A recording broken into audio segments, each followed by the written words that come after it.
औज़ुबिल्लाहि मिनश्शैतानिर्रजीम बिस्मिल्लाहिर्रहमानिर्रहीम। अस्सलाम वालेकुम दोस्तों, अल्लाह पाक से दुआ है कि अल्लाह पाक हम सब पर अपना ख़ास करम फरमाए, हमें रिज़्क़ हराम से बचाए और हमें आसानियाँ तकसीम करने वाला बना दे।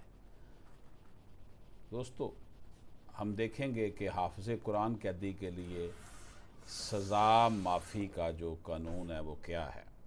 अगर कोई कैदी अपनी कैद के दौरान कुरान हिफ़्ज़ कर लेता है तो उसको फिर जो माफ़ी है ना सज़ा में वो मिल जाती है। अगर किसी कैदी को 3 साल कैद तक की सज़ा हुई हो और वो कैद के दौरान कुरान हिफ़्ज़ कर ले तो उसकी सज़ा में से 6 माह का अरसा माफ़ कर दिया जाएगा।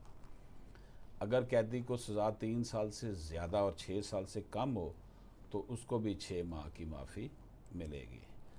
अगर कैदी की सज़ा 6 साल से ज़्यादा और 12 साल से कम हो तो कुरान हिफ़्ज़ करने की सूरत में इसकी 1 साल की सज़ा माफ़ कर दी जाएगी।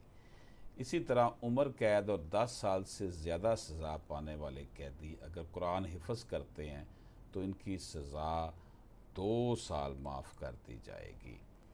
दोस्तों, इसको नरेट किया गया है Pakistan prisoners rules 1978 rule 215 class F में। तो ये बड़ा अच्छा इक़दाम है।